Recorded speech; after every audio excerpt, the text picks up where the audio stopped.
Okay. Good afternoon, everyone. I hope you can all hear me well.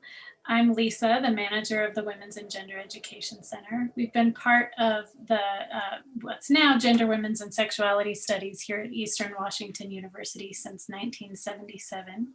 I use they, them, their pronouns. I want to begin with a recognition that the space I'm occupying today is built on the traditional homelands of the Spokane people.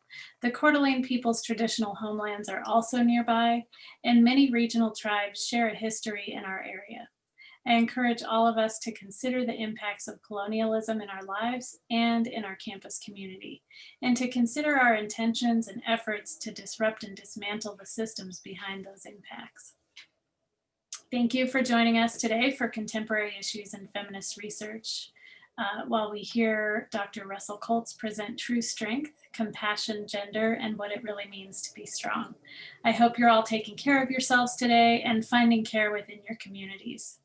We are recording today's event and are streaming to YouTube Live. If you don't want to be featured in that video, please turn off your camera.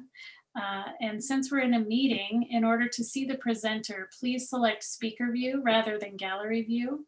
If you have any technical difficulties during the event, feel free to email llogan83@ewu.edu or call or text 509-435-6681.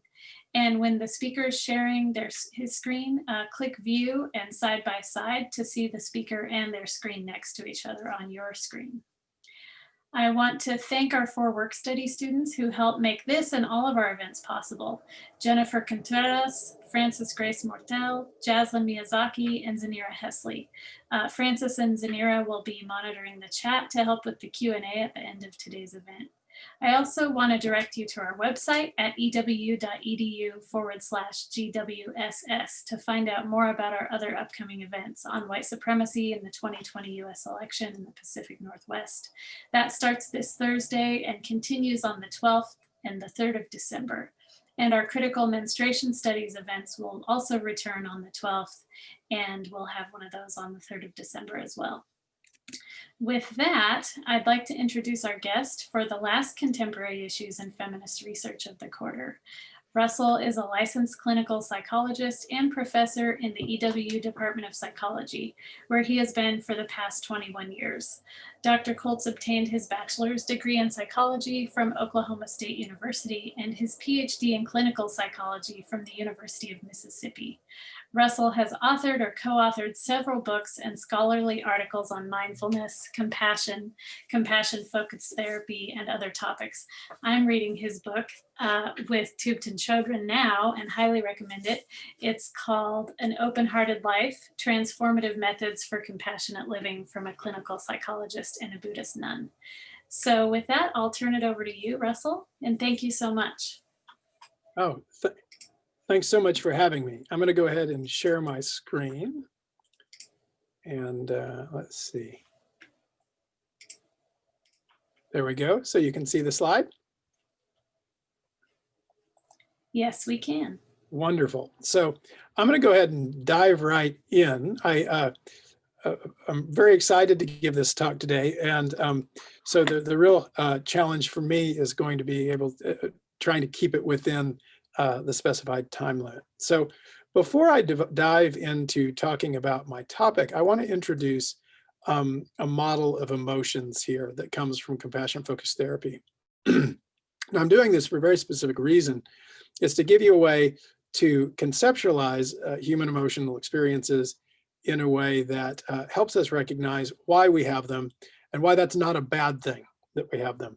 A lot of the times when people have trouble with emotions or have emotional disturbances, is because there's some aspect of their emotional experience that they get the sense they shouldn't have, or they shouldn't experience, or that's bad, or that in some way it signifies something negative about them, right? So sometimes people, when they feel anxious, think, oh, that means I'm weak, or others will think I'm weak if I look like this, or if they feel angry, they think, oh, I'm out of control, or I shouldn't feel that way.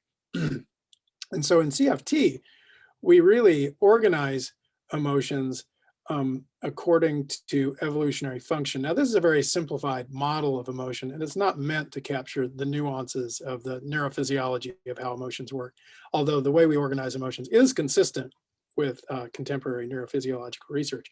But it's really more, you might think of it as a heuristic to help people understand what are these emotions I have, why do I have them, and where do they come from? And so, and CFT, by the way, was developed by compassion-focused therapy was developed by Paul Gilbert, who is a professor, longtime professor at the University of Derby in England. And so this is his work, not mine, I should say. So in CFT, emotions are divided up according to evolutionary function, thinking about what our ancestors needed to do to survive and pass their genes along to us. So one of the things they had to do is to rapidly identify threats and to, in the case of anxiety, we anticipate potential threats in the future. And so we have emotions that really evolved to help us do that, to identify threats rapidly, to activate us to respond to them in the service of self-protection, protecting us and therefore our genes so they can be passed along to the flow of life. So here we're talking about emotions like anger, anxiety, fear, and disgust. Now, I could spend a lot of time talking about these, but that's a whole other talk. But the thing to keep in mind about these sorts of emotions is that they tend to very rapidly and efficiently focus. They rapidly narrow the focus of our attention and our thinking and reasoning and mental imagery onto the source of the threat. Because if you're really physically threatened, you don't want to be distracted, right? You want to be focused on the threat. And they also, they carry with them a lot of other things, but there's generally a strong action urge to them. We want to respond. There's a feeling of, I need to do something right now, whether or not that's actually the case in real life, that felt experience. But it's important to keep in mind that these emotions exist for a very good reason. And when we feel them, we're feeling them because this is the parts of our brain that evolved to recognize and respond to threat, are trying to basically protect us, right, from whatever threat it is that we perceived. We also have emotions. We call this the drive and resource acquisition system, that are around pursuing and obtaining goals. So feeling interested, excited, engaged, those sorts of things.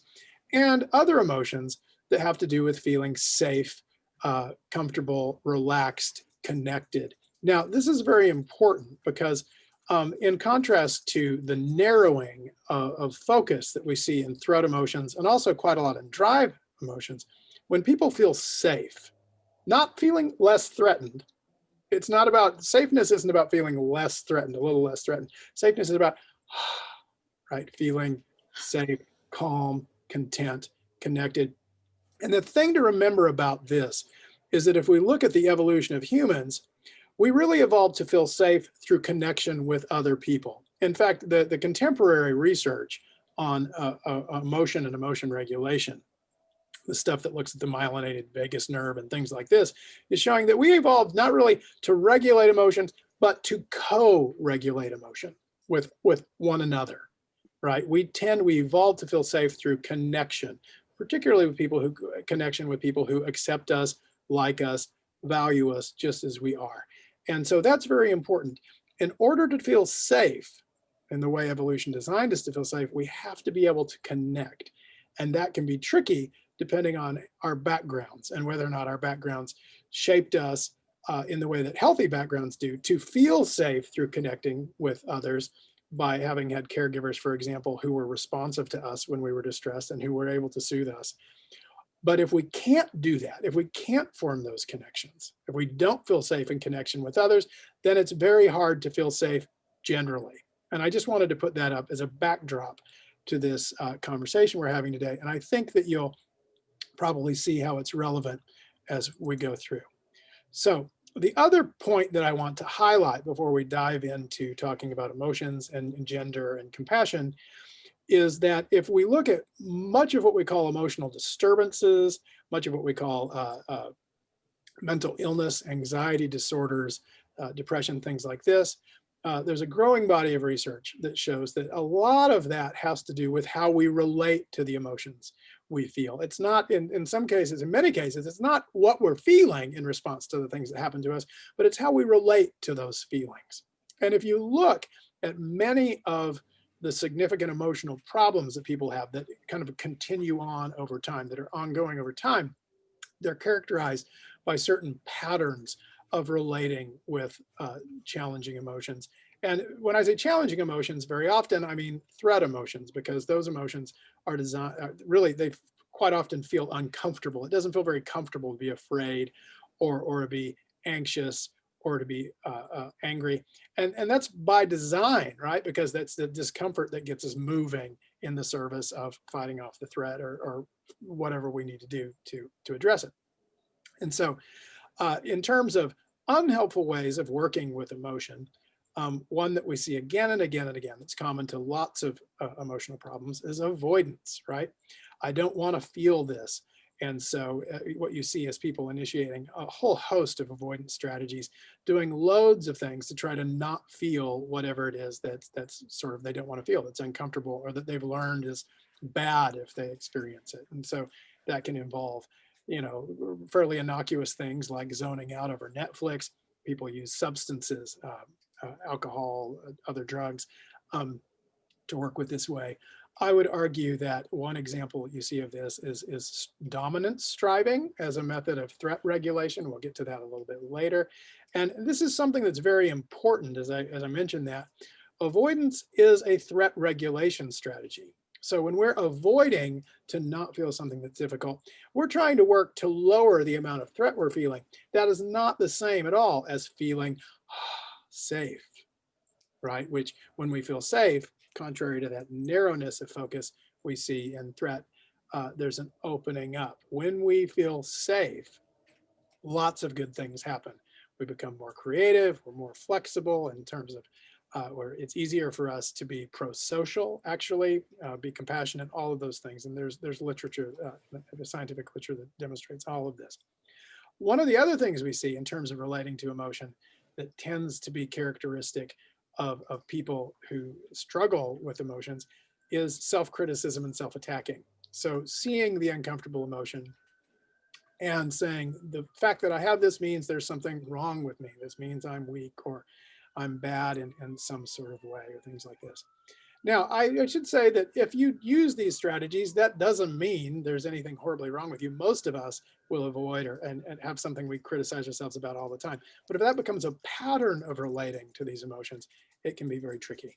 And so I'd kind of kindly encourage you to be curious and see if you can notice, are there certain feelings that you might have that you tend to avoid, that when they come up, you tend to turn away from them and try to distract, or in a kind of a pattern over time, a habitual way, or which you use as a basis for self-criticism and self-attacking when they come up. I think that's something that's bad about me. And so one of the things I would say is I just sort of propose compassion, and we'll get into this more, as a way of working with those emotions rather than avoiding them. So I'm going to move through some slides pretty quickly. I think it's not an accident that we tend to have these problematic ways of relating to emotion. In fact, I think they're woven through our culture. Now, we don't have time to get into all the reasons that that happens, although lots of them have to do with things like capitalism and you know, how to sell people things that they don't need. But I think if you look out of the culture, one of the things we see is a sort of a pathologizing of normal human, particularly threat emotions, right? I think there's this sort of these cultural messages that say that you should sort of really be happy all the time. And if you're not, that's a problem. That's something that's wrong with you. We see specific manifestations of this in sort of stereotypic, you know, gender stereotypes. And I have to say, there's a part of me, I honestly, I can't believe that I'm still talking about this. I can't believe that I'm still talking about the same gender stereotypes that we were talking about in graduate school or in undergrad in like 1989, 1990. I was sure that, you know, by 2020, we'd have moved beyond the, you know, men aren't supposed to feel this and women aren't supposed to feel that bit. But we haven't. And anyone who's been paying attention to what's been going on in the culture the last few years has seen we've taken a few steps back, I think, even with regard to that. And so there's this way that strong, you've heard phrases like the strong silent type, that strong has been equated with unemotional, right? To be strong means I'm really not troubled by anything. Nothing throws me off my game. That some way those have come to be synonymous in the culture. And that healthy equals happy, right? So healthy means that I'm happy all the time. And if I'm not happy, I'm not healthy. Neither of these are true, by the way, right? If we subscribe to strong equals unemotional, that's, it's a pretty good pathway to developing avoidant ways of relating to emotion, right? Because again, it implants this idea we're not supposed to feel that stuff. And of course, this breaks down by gender in different ways, but there's this social discouraging of expressing emotions. And it's very tricky when we teach our children not to express certain emotions. Much better to teach them how to express emotions in helpful, healthy ways. Because when we teach people not to express emotions, it's very easy for them then to figure out if I shouldn't be expressing this, maybe I shouldn't be feeling it either. Maybe the fact that I'm feeling it is something that's wrong with me that I should sort of be ashamed of or not be okay with. And this is very tricky because once we've experienced once we've labeled rather one of our experiences, our experience as bad, it's very easy then to self-criticize when these experiences come up. So that's very tricky. If we get the idea that it's bad to feel anxious or it's bad to feel angry, it's bad to feel sad, well, those are normal human emotions. We're all going to experience them sometime. So that just sets us up to self-criticize and feel like there's something wrong with me when those emotions come up. And that is, I think, one of the most deeply painful human experiences there is, this sort of experience that there's something wrong with me, there's something bad about me. Now, I find myself, when you start thinking about emotions and gender, and particularly looking out into the world, sometimes I find myself asking questions that I think lots of other people ask too, which is, what's wrong with men? So if you'll forgive me, we'll be talking about men a good bit today. And by the way, of course, lest the men watching this get very upset, I'm not saying there's something wrong with all men. I do think, however, there's something wrong with how many men, particularly in Western culture, learn to be men and what we learn about what it means to be a man and what that means about how we can be and behave and feel and all those sorts of things. And so we're going to be talking about that.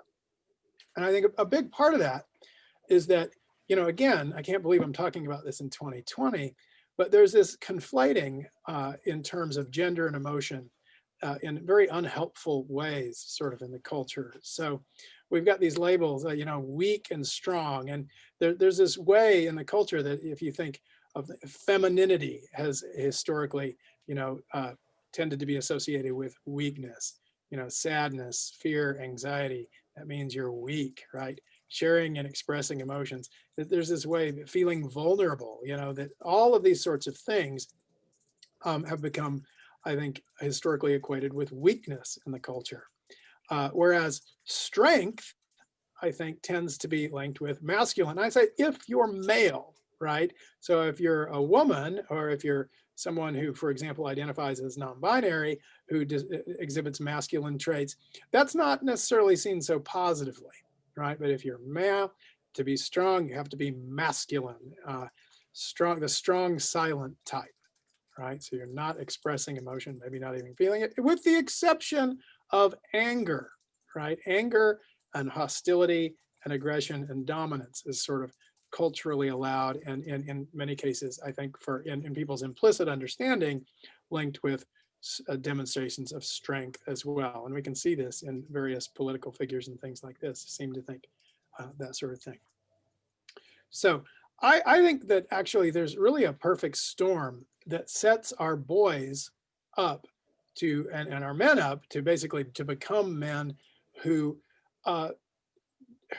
don't deal with emotions very well. Now, the good thing is if we have good role models, both in our early developmental, in our own early home environment, who both nurture boys when they're distressed, so model ways of being together in relationships that help them feel safe. When we can have relational safeness, it makes it a lot easier in terms of learning to relate helpfully to emotions, because when those threat emotions come up, they're not completely overwhelming. When they come up, instead of being overwhelmed and shutting down or thinking that something is wrong with me, if we've got a caregiver who comes in and validates and says, oh, you're scared, that's okay, and helps us work with it, I think that can inoculate against a lot of this stuff. But a lot of people, and I think particularly a lot of boys and men, don't have that sort of background necessarily. I think there are cultural norms, again, I won't get into this, but I think cultural norms sort of reinforce this, equating strength and competence with gender stereotypes help help strengthen and maintain existing gendered power structures, while problematically for everybody, but even for the men, emotionally crippling the men that are privileged by it, even while everyone else is oppressed, right? Sometimes you hear these terms, white fragility or male fragility. And I think that those terms get at a very real phenomenon of people being very reactive in the face of being confronted with things like privilege and things like that.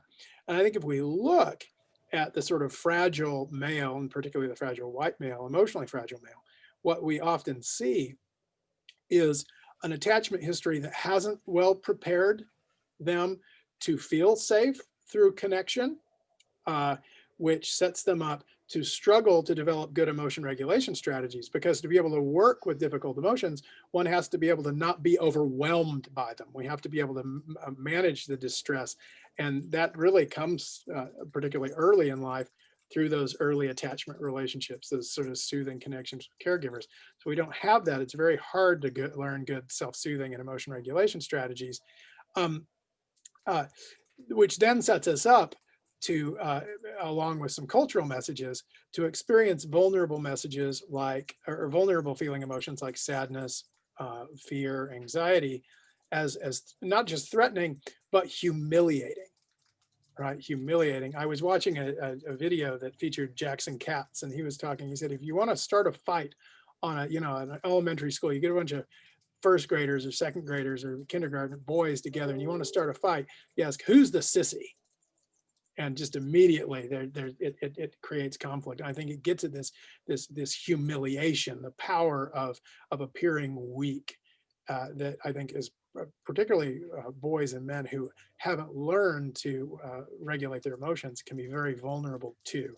And I'm going to make the case that when people struggle to self-soothe and to feel safe, particularly through connection with others, that the tendency for many people, and particularly many men, is to resort to dominance-based threat regulation strategies instead. So instead of feeling safe and going, right, we're constantly trying to regulate the threat by establishing and maintaining dominance hierarchies, having more power, more influence, more money, things like this. The trouble is that doesn't work because you're not actually feeling safe. You're just negotiating the amount of threat that you feel sort of at a given time.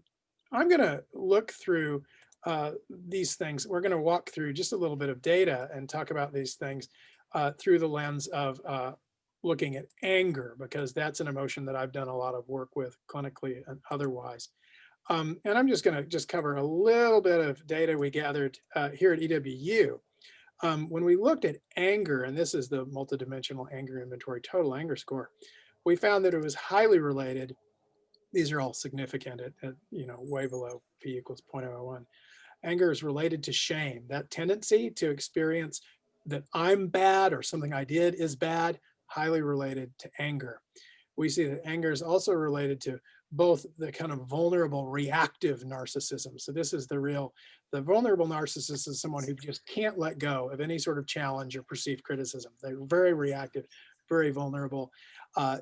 Anger problems are also related to the more grandiose narcissism, the so self-narrative, I'm great, that sort of thing.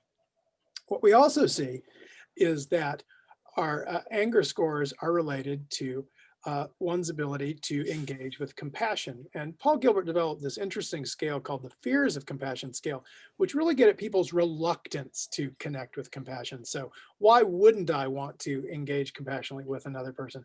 Why might I be reluctant to allow people to support me when I'm struggling, to receive compassion from others, and people's inability to direct it toward themselves? And what we see is that anger, people who struggle with anger tend to struggle with those as well. And the real interesting thing is we might think of angry people as, angry, hostile people as they don't care about other people. And there was challenges in terms of them having fears of compassion toward others. but actually the relationships were much stronger in terms of their ability to have compassion both for themselves, but also to make use of it when other people give it to them, to receive it from others. Folks who struggle with anger and struggle with that, right? They have a hard time with that. We also found relationships, and these again are all significant, and the ones I'm pointing out are all significant, like the 0.001 level. Anger was also significantly related to avoidant attachment and anxious attachment, which have to do with that ability to feel soothed through connection with other people and to rely on other people when we need it, when we're struggling, as we might expect, with experiential avoidance, right? That's one of those themes that kind of carries through emotional disturbances, that tendency not to engage with challenging emotions, but to avoid them, to wall them off. So we see that's related to experiential avoidance and also very much related to shame. So the tendency to experience shame in relationship to those experiences. So I'm going to talk just quickly about a couple. I'm trying to develop some theoretical models to sort of capture these experiences of anger. And this is an example of one. So the idea is that for some people for whom anger creates a problem, and these models were really developed out of my work working with people who are in prison and other men, mostly men who struggle with anger. You know, something happens, and you know what I'm going to do? I'm going to flip forward to what happens when it goes well, right? Because we all experience anger sometimes, and we don't all have anger problems. So for people for whom it works well, you know, you've got people who are, they still experience anger, but they're interested. They have an interpersonal awareness and interest in the experience of other people, and they're able to self-soothe when they struggle. They have attachment backgrounds that have enabled them to develop a repertoire of skills that can calm themselves down a little bit when they get worked up. So what I think happens for these people who, like everybody else, will experience perceived threats or blocks in their lives and sometimes not handle them so well. So let's say that happens and they express anger in a way that is hurtful to someone they care about, as almost all of us will have experienced at some point. In these people, there's a noticing of that, right? They're mindfully aware. When I say mindful awareness, that just means they notice, oh, wow, I hurt their feelings. I said something that was harmful to them, which prompts an experience of guilt. Now, guilt is an interesting emotion in that it doesn't feel so great, but it's very powerful for us because guilt is an emotion that makes us go, oh, wow, I hurt someone. I want to do better. I don't want to do that anymore. When we feel guilty, the motivation is reparation or improvement. And so the idea is, you know, we notice, oh, I hurt someone I care about. I feel bad about that. And I engage in reparative action. You know, I apologize, maybe think about how to handle that situation better in the future. And over time, what happens is the individual develops adaptive coping resources to be able to handle that situation in the future, which helps them gradually over repetitions experience themselves as someone who is able to work with difficult situations and who strengthens their relationships. Now, again, this is a theoretical model in progress, but the idea is that over time, over this iterative process of trying better strategies, we're developing ways to handle difficult emotions that are helpful and don't cause problems in our lives. If you look at when it goes wrong, if you've got someone who maybe they have an extreme avoidant attachment style, or they just struggle, maybe that's not just disinterested or disdain, but they struggle connecting with others. They have a hard time with it and they don't want to. They figured out that other people aren't very helpful and I just got to do it on my own, right? If you live like that, that's very tricky. It's very hard to soothe if you can't feel safe connecting with other people. And so in this particular variation, this person's safety is linked with feelings of power and dominance, right? You've heard, if you can't beat them, join them. I don't think it works that way. I think actually we're wired to join. When we can't join, that's when we can't feel safe through joining, that's when we tend to resort on dominance regulation strategies, particularly if we fear humiliation. So in this case, things can work out very differently for this individual. So there's a perceived threat. they express anger again in a way that hurts someone else's feelings, but because of their background, they may not notice even the impact that their behavior has on this other person, or they may not care, right? They may not care if they hurt the other person's feelings.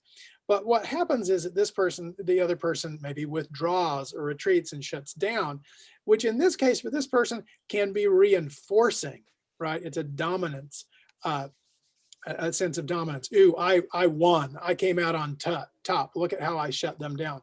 This may remind you of certain political figures in our culture right now. But the idea is that if you go through this process over and over, what happens is not only do you not have a good history of connection, you don't really do a good job at forming new ones either. And there can be, I think, a continued identification with the angry self, a continued striving for dominance, right, where you never are able to get to safe. You're never able to connect, to develop and have good relationships. So there's always sort of resting level of threat. So you're constantly striving to maintain dominance, to show that I'm more powerful, you know. And these, by the way, these are just developing theoretical models. So I'm not saying this is how it is, more this is how it can play out for some people. For other people, there's a sense of they're very interpersonally hypersensitive. Maybe they've had experiences of connection that was helpful, but they learned they couldn't trust it, right? Their history is one of those connections would disappear unpredictably, things like this. And which again makes it very hard for them to soothe. So when the threat comes up and they express anger in a way that causes hurt feelings or withdrawal in another person, there's a very fleeting awareness of consequences, like, oh, they're leaving me again, or oh, they don't like me. And I think for them, when I've heard clients talk about this, it's very rapid, like dominoes falling down. So they notice this happened, which triggers immediate shame. Oh, I screwed it up again. I can't do anything right. I hurt, I can't get anything right. And that's painful, so painful that it often leads to an almost immediate initiation of avoidance. And in the case of anger, very often that avoidance takes the form of externalizing, blaming the other person. I only said this because you did that. Rationalizing, oh, I did this for this reason, whatever. Anything to focus the blame on the other person or away from the self, so they don't have to feel that shame anymore. Trouble is, if you're lashing out at people, hurting them, and then blaming them, and then rationalizing and explaining it away, your relationships over time erode. And so your sense of a shame-based self, a sense of there's something wrong with me, there's nothing to contradict that, right? In fact, actually, it can get strengthened, which sets us up for more shame, more problems. So I don't have time to unpack these much more than that. But in terms of helping people connect with compassionate ways of working with things, I want to highlight again when things are going right, there's an ability to engage in connection, there's ability to self-soothe, there's the ability to mindfully notice what is happening, to be aware of one's actions on other people and care about that, and to feel in the face of that struggle or suffering, some sympathy or motivation to try to address it.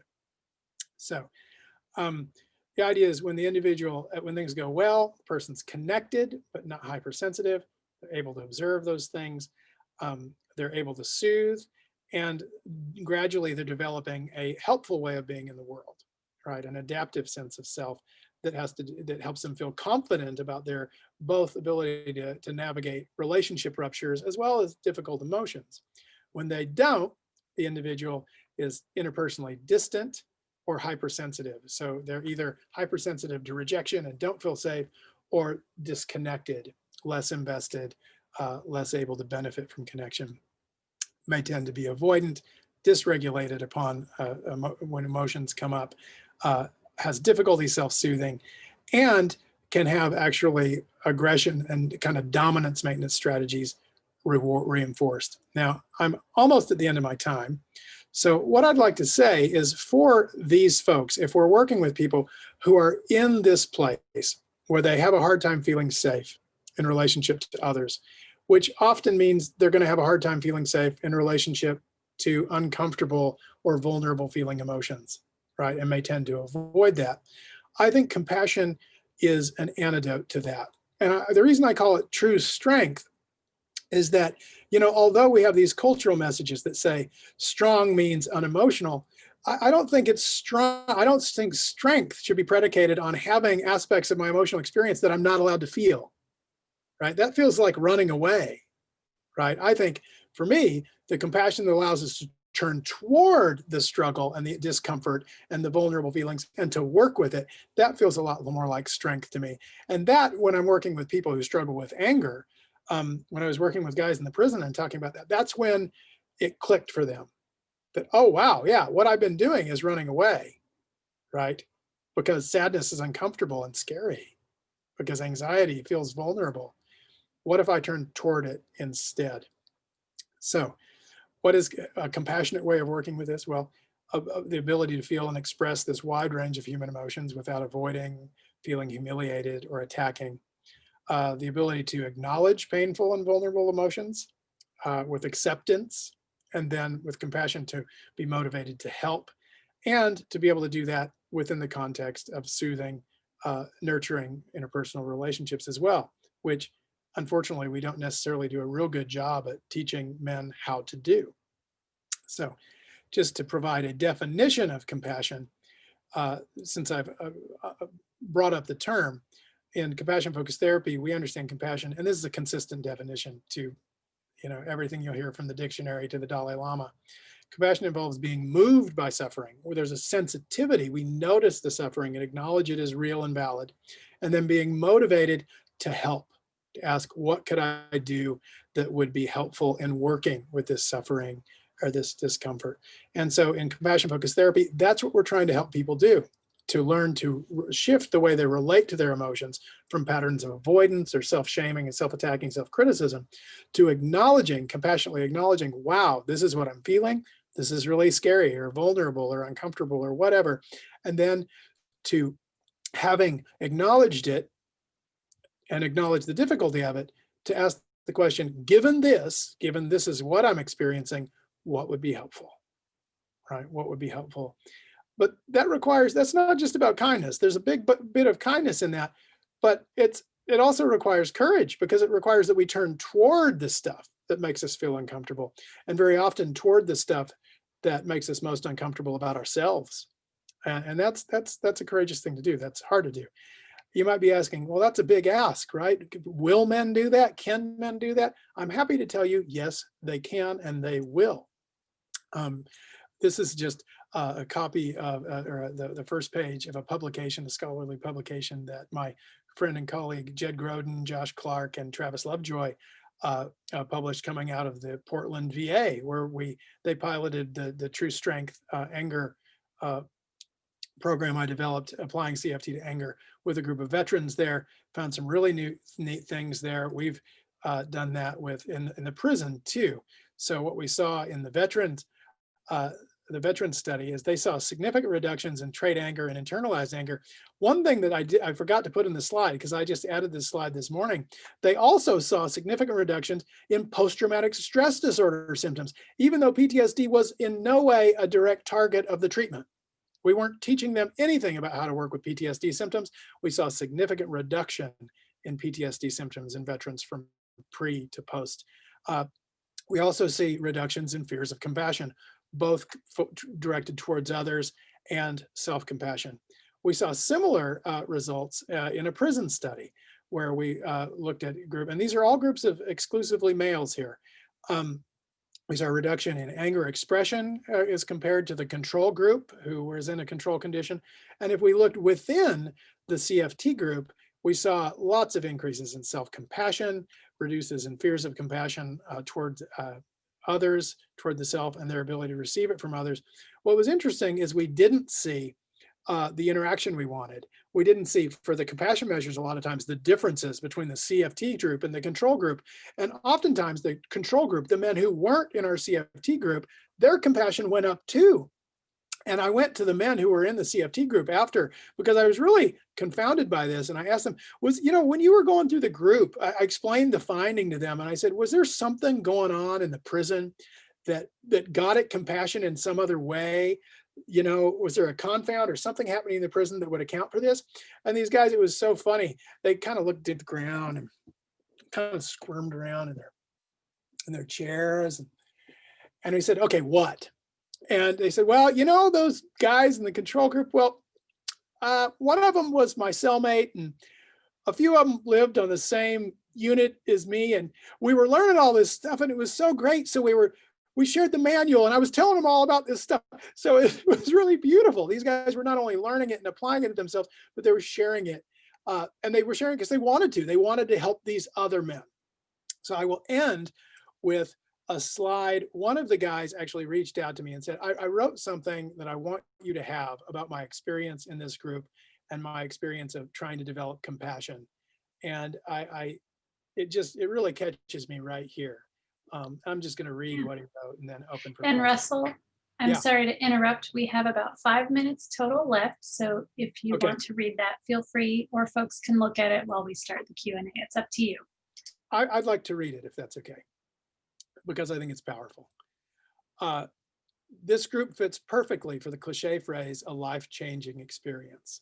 The transformation and metamorphosis of changing anger into compassion makes all the difference. Let me explain. People I started this group with at first expression seem shifty, uncomfortable, divisive, avoidant, unforgiving, critical, intolerant, and a bunch of real macho guys that just don't create crap from anyone.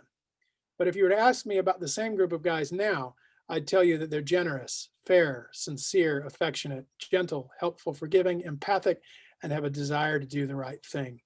Every person in my group has made an impact in my life, whether they know it or not. I'm not saying that my group and I are now perfect human beings and never experience anger anymore. I'm saying that we've all learned to be more compassionate individuals. Learning to redirect my anger into compassion is a tough journey and hard work. I'm one of the many still practicing and trying to perfect it. In conclusion, life is a gamble, but compassion is a guaranteed win. So sorry about taking a little more time with the presentation than I had intended to. I did my very best to cut things down. Please ask any questions or comments you'd like. No, I think it's totally fine. Thank you.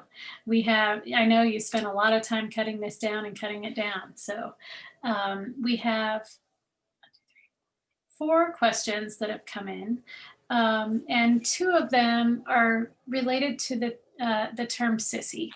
So one asks, have you looked at or do you have thoughts about connections between anger responses to being called a sissy and how they're tied to homophobia? It seems like fear of compassion and lack of ability to attach or feel safe can be tied to lack of healthy sexual identity.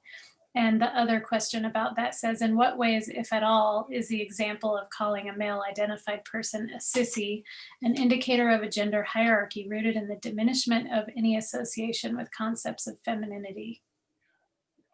Yes, I would say, and I should say that I am not an expert on gender studies, right? That's not my field of expertise. So I can't say, yes, absolutely, there are empirical studies that demonstrate this, because I haven't read that literature base. I have a hard time keeping up with my own.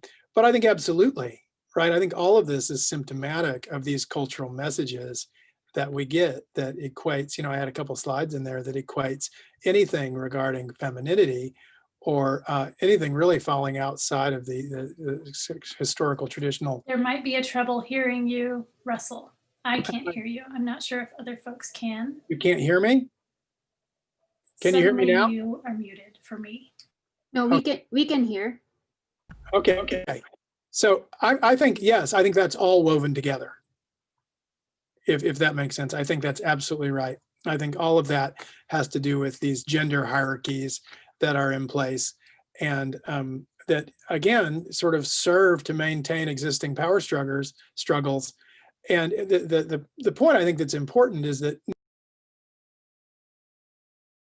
hurt everybody. Even the people they privilege are emotionally crippled. And so, but I think you're absolutely right. I think Jesse and Judy are both are getting at these very core gender dynamics, and I think they're right on. Yeah, absolutely. I see Candace asks, how do we get more men to acknowledge and talk about this? I hear a lot of women talking about this stuff, but I think we need more men who are allies. I think that's absolutely true. And, I think that one thing we can do is try to identify men who might be interested in doing that and actually talk to them and see, hey, could you do this? What I find is that the more men, it really spreads. Men really crave this sort of connection. You know, I'm on some Facebook groups that in some ways embody a lot of toxic masculinity. And initially I didn't even want to be a part of it. But what happens is in that context, when you see some men coming forward and being very vulnerable, saying, I'm really struggling with this, or I'm really having a hard time with that, other men come out of the woodwork to do the same thing. So we need to create safe spaces for men to be able to be vulnerable. And I think particularly other men, we know that male to male influence around lots of things is incredibly powerful. Right. This is why, in terms of trying to combat sexual violence and, you know, sexual harassment and all of that, it's so powerful. If you just teach men, if you teach fraternity guys, when one of their, you know, fraternity brothers does something that is, you know, really inappropriate, to say, dude, that's not cool. That's not okay. Right. Just that. You don't need a long explanation. Just a little burst of disapproval there, and then modeling something different is a very powerful way. So I think that men actually not only would benefit everybody else from changing in this way, but I think men would benefit from that. And I think when men start to do that, it feels really good. But I think we have to find safe spaces where they can do that, involving other men, and we need men who can model it as well. And so, you know, one thing, if you've been in one of my classes, you'll probably have had the experience of seeing me cry, because I teach a lot of classes on stuff that's very moving to me. And I decided a long time ago that if I become a little tearful, it's not a big deal. I keep lecturing, I keep doing what I'm doing, but I don't apologize for it either. I don't, oh, I'm sorry, because I want people to know it's okay for men to be moved by things, right? Other questions, comments? So I have a question. I wonder if you can talk more about how people can shift from only feeling compassion toward others to also experiencing self-compassion. Yeah, that's a tricky one, isn't it? Right. I think for me, I think first, if you've got the compassion for others, that's a great start, because you have this ability to be moved by suffering. And so I think a lot of this takes the form of questions we can ask ourselves. So if you're someone who struggles with self-compassion, maybe the next time you see yourself struggling, you might ask, how would I respond if someone I really loved and cared about was going through this same thing? What would I say to them? How would I feel about them? And try to direct a little bit of that toward yourself. I actually, when I'm teaching compassion, I try to culminate all my talks with, you know, compassion and self-compassion in 2 questions. So I'd encourage anyone who's here, who's listening, and you've heard me, I've already woven it into the talk, but I think it's so important, I want to punctuate at the end. The next time you see yourself struggling or suffering or having a hard time with something, I'd like you to ask yourself 2 questions. The first, I'd like you to bring to mind your life, you know, and ask yourself, given everything I know about me and also what's happening, given how I was raised, the situation in which I grew up, all the things that happened to me, all the things that are woven through the culture, all the stuff that I know, does it make sense that I would struggle with this? Does it make sense that this would be hard for me? Does it make sense that this would be painful? Does it make sense that I would struggle with exactly this? And I'm here to tell you the answer to that question is always yes. And it's always yes because we struggle within contexts in which struggle makes sense. That's why we're struggling. That's why I struggle with stuff that you don't struggle with, because I have this configuration of stuff in my life that has shaped me systematically to struggle with exactly that. So once you've asked yourself, given what I know about me and everything else, given what I know, does it make sense that I would struggle or suffer with this? And you've acknowledged, yes, it does. It does make sense that I would struggle. And you've validated whatever that is you're feeling, to ask, given this, what would be helpful? Given that this is my experience right now, what would be helpful? And sometimes people misinterpret that question, given this, what would be helpful, as what would be helpful in fixing this. But we know that very often the things that get us most upset, or that we struggle the most with or suffer the most with, are things that we can't easily fix, that we can't immediately change, right? Like we're all sort of, today's the election day, right?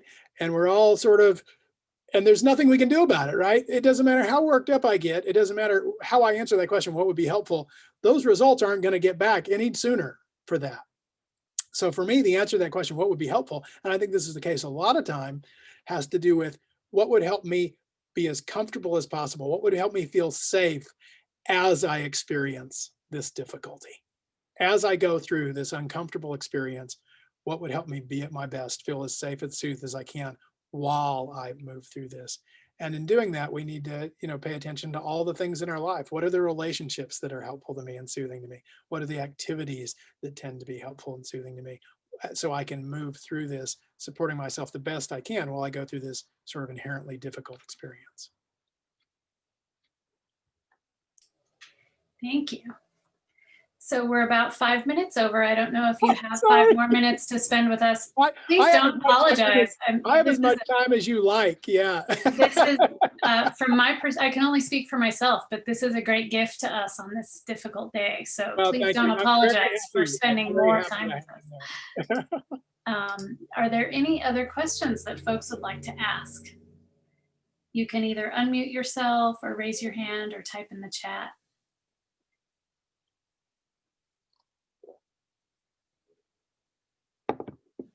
With that, I just want to thank you very much again. And those last 2 questions are something that I'll take away for sure.